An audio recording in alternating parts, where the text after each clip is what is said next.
I hope आपको प्रश्न संग्रह 5 तक समझा होगा। हम ज्यामितीय रचनाएं, कोण बनाना, त्रिभुज बनाना ये सीख चुके हैं। आओ हम प्रश्न संग्रह 6 करते हैं। 6 में देखिए पहला प्रश्न है, नीचे दी गई आकृति में सर्वांग सम रेखाखंडों की जोड़ियां लिखो। अब सबसे पहले सर्वांग सम यानी क्या, ठीक है। सबसे बड़े हमें क्या आता है, सर्वांग सम। आप ये शब्द को जानते होंगे, अभी तक 6 तक आपने किया है तो, लेकिन फिर भी मैं एक बार रिपीट करती हूँ। सर्वांग सम इसका अर्थ होता है समान होना। जैसे मैं अब रेखाखंड यानी कि लाइनें, ठीक है, रेखा हमारी, और सर्वांग सम यानी समान होना। तो इसमें देखो जो समान रेखाएं हैं उनकी आपको जोड़ियों के नाम लिखने हैं। अब समान रेखाएं कौन सी है, आप कैसे करोगे, तो मैंने इसे पहले स्केल पट्टी से मापा है। आपको ये लिखना नहीं है, सिर्फ मैंने आपको समझाने के लिए किया है, ठीक है। लिखने के लिए आपको देखिए सर्वांग सम रेखाखंडों की जोड़ियां मैंने यहाँ पर लिखी है, ये उत्तर। ये माप आपको लिखना नहीं है, ये माप मैंने आपको समझाने के लिए, और देखिए स्केल पट्टी से काउंट किए हैं और लिखे हैं। देखिए यहाँ पर 2, ठीक है, 2.5 है। देखिए 2 से 2.5। तो इसी तरह मैंने हर एक लाइन को काउंट किया है। तो इसमें ये 3 सेमी की लाइन है, ये 3 सेमी की है, ये 3 सेमी है, यानी कि GB ये रेखाखंड से कौन सी रेखाखंड समान है, GB से GC समान है, GE समान है, क्योंकि ये भी 3 है, ये 3 है, ये 3 है, ठीक है। इसके बाद देखिए MG से कौन सी रेखाएं समान है, MG से GN समान है, GR समान है, और ये DG से कोई समान नहीं है, क्योंकि ये 2 सेमी की है। मैंने सारा स्केल पट्टी से काउंट किया है और फिर लिखा है। तो आप लोगों को समझाने के लिए यहाँ पर लिखा गया है, इसे आपको लिखना नहीं है, आपको सिर्फ रेखाओं की जोड़ियों ये उत्तर लिखना है। अब ये मैंने कैसे लिखा है देखिएगा। सर्वांग सम का मीनिंग 2 लाइनें, ठीक है, जैसे कि ये 3 सेमी की लाइन है MN, ठीक है।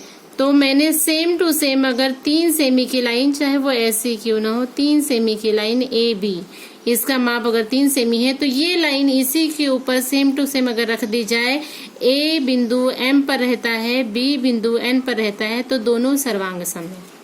AB से MN सर्वांग सम है।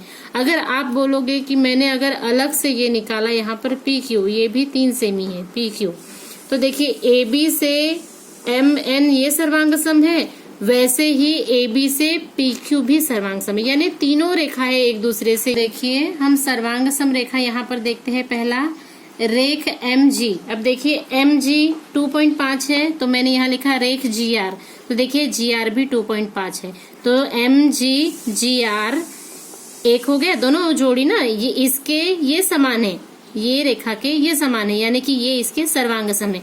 तो ये बीच में सर्वांग सम का चिन्ह ऐसे लगाया गया है, ठीक है। तो रेख MG सर्वांग सम रेख GR ऐसे पढ़ेंगे।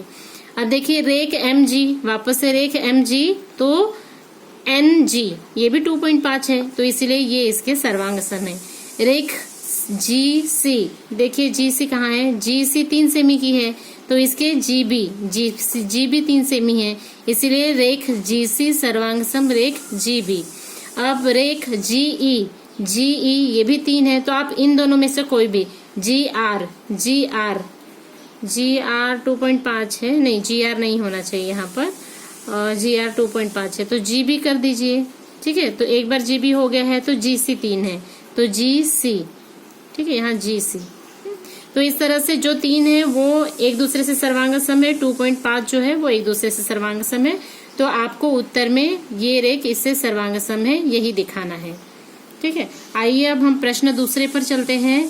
नीचे दी गई रेखा पर संलग्न बिंदुओं के बीच का अंतर समान है। अब बिंदुओं के बीच का अंतर समान, ये ध्यान रखो, जितने बिंदु का अंतर रहेगा इस आधार पर रिक्त स्थान की पूर्ति करो। अब देखिए कैसे लिखा है, सिर्फ रिक्त स्थान भरना है इसमें। प्रश्न संग्रह में 6 में 2 ही गणित है, एक पहला और ये अब हम देख रहे हैं दूसरा।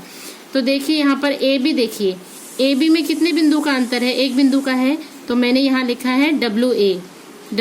आप कुछ भी, इसमें ऐसा नहीं कि उत्तर से मैंने जो लिखा है वही होना चाहिए, AB यानी एक ही अंतर कोई भी होना चाहिए। तो आप इसे WA लिख सकते हैं, XW लिख सकते हैं, YX लिख सकते हैं, सिर्फ 1 बिंदु का अंतर। दूसरा देखिए AP, तो 1 और P कहाँ है, A से P तक की दूरी, देखिए A से P तक की दूरी कितने बिंदु आ रहे हैं, 1 2 3 4 5। तो ऐसे ही मैंने यहाँ YC लिखा है, YC देखिए यहाँ से 1 2 3 4 5, यानी इन दोनों के बीच 5 बिंदु का अंतर है, तो इन दोनों के बीच भी 5 बिंदु का। आप अपनी मर्जी से यहाँ से भी यहाँ 5 ले सकते हैं। AC, इसका उत्तर आप अनेक लिख सकते हैं, कोई जरूरी नहीं कि जो मैंने लिखा है वही होना चाहिए।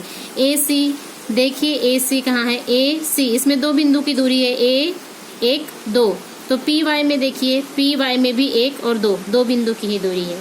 PW देखिएगा, PW, P और W कितने बिंदु हैं? 1 2 3 4 बिंदु की दूरी। तो BY देखिए, BY 1 2 3 4 बिंदु की। तो आप यहाँ से भी 4 बिंदु की दूरी आप CW भी लिख सकते हैं।